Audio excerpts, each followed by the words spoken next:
I am an entrepreneur. I am a gifted musician. I'm educated. I am Rockford.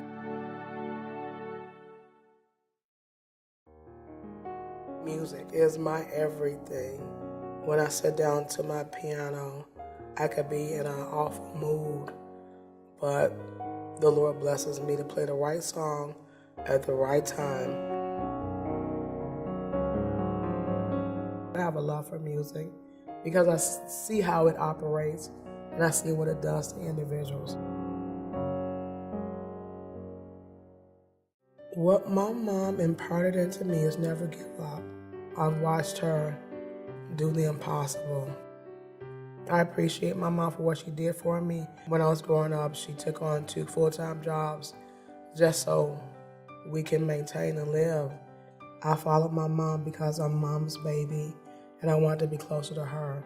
So during that time, I was blessed to be able to find a job as a temporary employee at Hamilton Sunstrand. Everything was perfect. I had my mom here, I was driving, I was working. I never thought I would become disabled. I never had to rely on any government assistance whatsoever because I'm college educated. So it was a whole new ball game for me to even seek for assistance. So that's how I became involved with Rockford Housing. We will provide opportunities for families, for seniors, for disabled residents in our city that really give them a quality place to call home, but a quality neighborhood to come home to, and ultimately an opportunity to truly improve the quality of their lives. Being legally blind, I have my moments, but I still don't quite understand why I have to take this trip in life. You can't get any more, I wouldn't say stuck, but it is indeed a challenge because it's not like losing a limb. You're losing your ability to see the world, and you need to see in order to operate in the world. Well, I used to think like that. Since I became disabled, God has opened up opportunities for me because right now I'm in the process of getting together to write a business plan for my business. I actually go into my computer and just trying to design tracts, banners, flyers, just to keep myself busy. And the goal is to get off of disability, to get back into the workforce. The foundation of transformative change is relationships. And it is only when we know each other that we have a chance to really make a difference in the world. I also hope we really treat each person as a whole person. A person with hopes and dreams, fears and longings, with resilience and gifts that they can offer.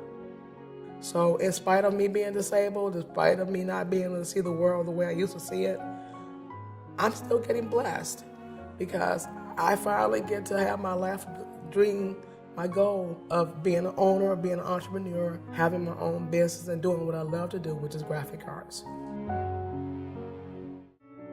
It isn't the case that folks who live in poverty don't have great, brilliant ideas, creative impulses, things they want to do. There is an artist, poet, a dreamer, a philosopher in each of us. I have a vision board at home. I am a gifted musician. I am a lovable person. I am a New York Times best-selling author. So I am speaking into my life, into the future. I have never met anybody who lives in the Rockford Housing Authority or anywhere in poverty who doesn't want their life to be better. And I would rather have that money that I'm getting from disability go back into the system for someone else. I'd rather contribute to the system rather than take from it. It's not really cool having to depend on the government. They don't want to be there.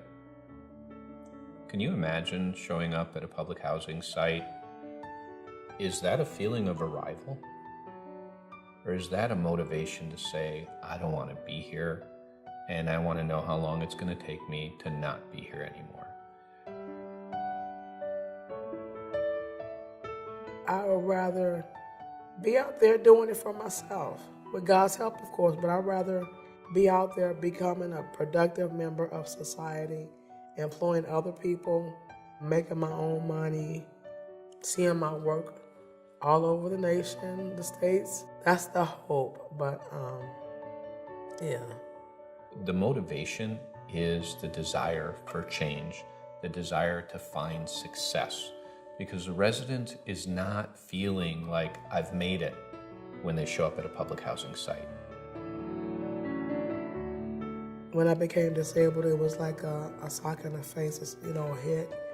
And it took me a minute to get myself together to realize that although I'm not able to see the world the way I used to see it, it's still out there. And I still can become a productive member in the world. You got to do what you got to do. Don't let anything stop you.